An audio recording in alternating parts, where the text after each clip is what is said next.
ચૂંટણીના આધારે વડોદરા બેઠકના કોંગ્રેસ ઉમેદવારની પસંદગી નીત નવા દિને નવા વિવાદોમાં ઘેરાઈ ગઈ છે.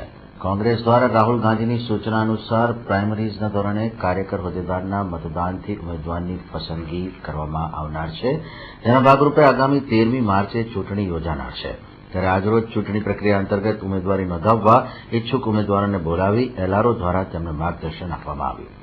ઉમેદવારી ફોર્મ કેવી રીતે ભરવું તે વિશે જ્ઞાન આપવામાં આવ્યું હતું. ઉલ્લેખનીય છે કે ઉમેદવારી કરવા આતુર એવા જિલ્લા કોંગ્રેસ પ્રમુખ વિનુભાઈ પટેલ, ઋત્વિક જોશી, પૂર્વ શહેર કોંગ્રેસ પ્રમુખ સુરેશ પટેલ, મહિલા મોરચાના પ્રમુખ રાજશ્રી દેસાઈએ એલઆરઓ પાસે માર્ગદર્શન મેળવ્યું હતું. જ્યારે અન્ય ટિકિટ વાંચુઓ પણ આ કતારમાં આવે તેમ મનાઈ રહ્યું છે. જેમાં ડોક્ટર સુજાતા મોદી, શહેર કોંગ્રેસ પ્રમુખ નરેન્દ્ર રાવત સહિત નેતાઓ છે. ખેર, કોંગ્રેસની ચૂંટણી પ્રારંભથી જ વિવાદોમાં રહી છે. ત્યારે આજરોજ પણ વોટર લિસ્ટનો વિવાદ ચલ્યો. વોટર લિસ્ટમાં અનેક નામોએ આશ્ચર્ય જગાવ્યું. કોંગ્રેસ છોડી ભાજપમાં જતા રહેતા અનેકના નામો વોટર લિસ્ટમાં હતા. તે મુદ્દે કેટલાક કાર્યકરોએ નારાજગી વ્યક્ત કરી અને એલઆરઓ સમક્ષ રજૂઆત કરી હતી. પણ લોકશાહી પદ્ધતિથી નક્કી થાય છે. બીજા પક્ષોની જેમ ઠોકી બેસાડવામાં આવતો નથી.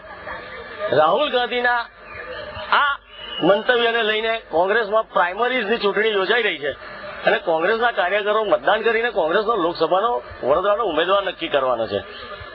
આ પ્રક્રિયા શરૂ થઈ ગઈ છે. એના ભાગરૂપે આજે મિટિંગ થઈ છે અને સંભવિત ઉમેદવારોને બોલાવીને કેટલાક માર્ગદર્શન એલઆરઓ આવ્યા છે એમને આપેલી છે. મતદાર યાદી જાહેર કરી દેવામાં છે. એમાં એવા છે કે કેટલાક કોંગ્રેસ છોડીને ભાજપમાં જતા રહ્યા હોય એવાના નામો છે. તો એ પ્રક્રિયા એટલે શું રાખી છે?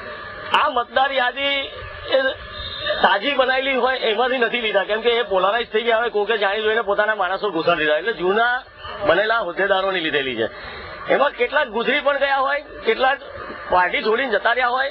એના સુધારા હવે અરજીઓ આપીને કાઢી મૂકવામાં